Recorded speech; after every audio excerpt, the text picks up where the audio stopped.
Додека земјава е во изборен молк пред утрешниот изборен ден, првите ливчиња во гласачките кутии традиционално ги спуштија лицата во старските домови и болните и немохни лица.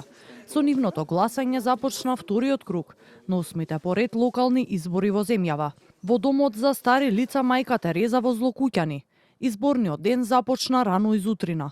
Членовите на избирачките одбори заедно со представници на Државната изборна комисија го донесоа избирачкиот материјал, пошто гласањето започна навремено. Од избирачкиот одбор велат дека процесот се одвива во најдобар ред, без никакви проблеми. Процесот започна навреме во 7 часот наутро, се е во ред до сега и се надеваме дека и понатаму ќе биде во најдобар ред до крајот. Во вообичаено тивките ходници на домот за стари лица денеска беше раздвижено, а гласачите трпеливо го чекаа својот ред. Зад камерата на Канал 5, гласачите одовде од новиот градоначалник побараа подобри услови пред се за младите.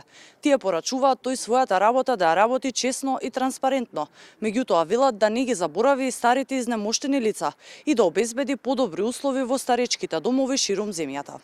Покрај во старските домови, гласачките кутии пристигнаа и низ домовите на болните и изнемоштените лица.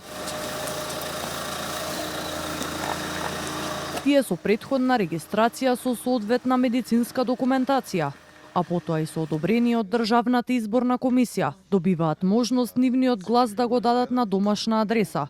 Според податоците од Државната изборна комисија, право на глас имаат вкупно 214 лица, сместени во 13 центри за вон семејна грижа, како и 4826 болни и изнемоштени лица, од кои според комисијата најмногу се пријавени во Кичево, или 823.